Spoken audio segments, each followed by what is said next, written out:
Hi friends, welcome to VNS ultimate கொண்டாட்டம். இந்த வீடியோவில் என்ன பார்க்க போகிறோன்னா, நம்ம வடபழனியில் அமைந்துள்ள புகழ்பெற்ற சிவன் கோவிலான வேங்கீஸ்வரர் திருக்கோயிலை பற்றி தான் இந்த வீடியோவில் ஃபுல்லாக பார்க்க போகிறோம்.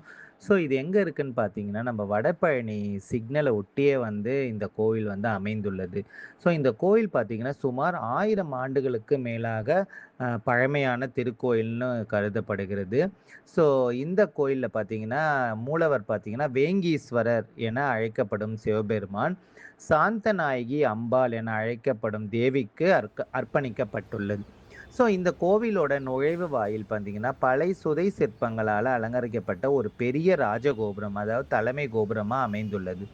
இக்கோயிலில் பார்த்தீங்கன்னா மற்ற தெய்வங்கள் பார்த்தீங்கன்னா கணபதி, காசி விஸ்வநாதர் மற்றும் விசாலாட்சி, பைரவர், சுப்பிரமணியர் மற்றும் கஜலட்சுமி ஆகியோர் அடங்குவர்.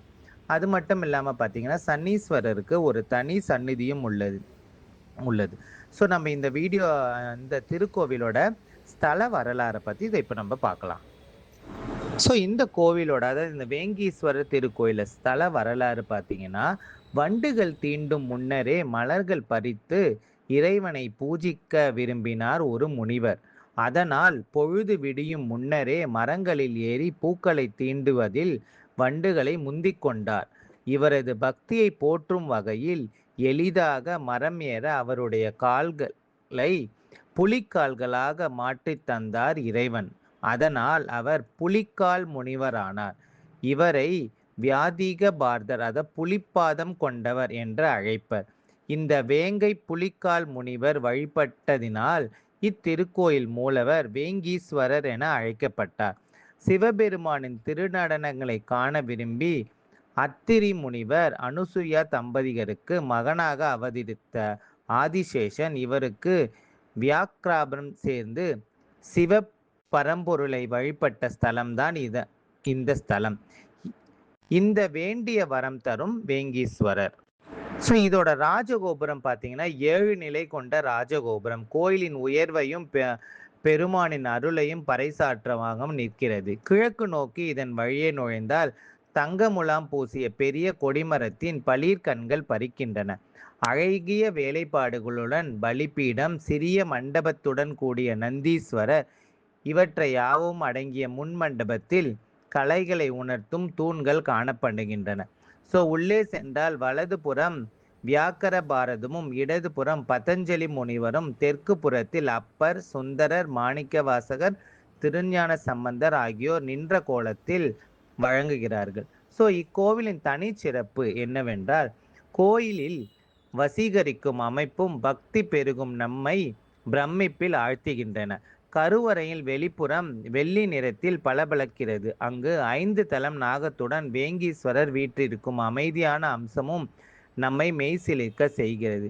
வேங்கீஸ்வரரை தரிசித்துவிட்டு வெளியே வந்தால் தனி கோயில் கொண்டு அமர்ந்திருக்கிறார் பிள்ளையார். அதை அடுத்து அமர்ந்த நிலையில் தட்சிணாமூர்த்தி வீற்றிருக்கிறார். யானையின் பின்புற வடிவில் விமானம் கட்டப்பட்டுள்ளது தனி சிறப்பு. பின்புறம் மேற்கு நோக்கி விஷ்ணுவும் வடக்கு புறத்தில் நின்ற கோலத்திலும் பிரம்மாவும் உள்ளனர்.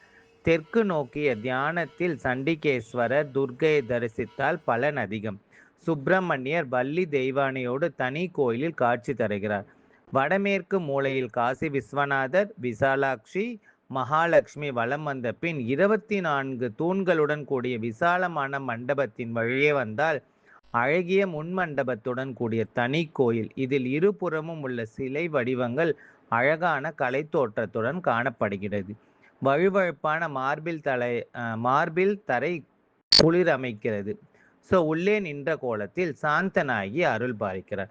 ஸோ உங்களுக்கு நேரம் கிடைச்சதுன்னா இந்த திருக்கோயிலில் போய் நம்ம இந்த சிவபெருமான், அதாவது வேங்கீஸ்வரர் மற்றும் சாந்தனாகி சமேத உடனுரை வேங்கீஸ்வரர் கோயிலை வந்து தரிசித்து இறைவனோட அருள் பெறுங்க. அது மட்டும் இல்லாமல் முக்கியமான பார்த்தீங்கன்னா நடராஜருக்குன்னு பார்த்தீங்கன்னா சிறப்பு மண்டபங்கள் வந்து இங்கே அமைச்சிருப்பாங்க.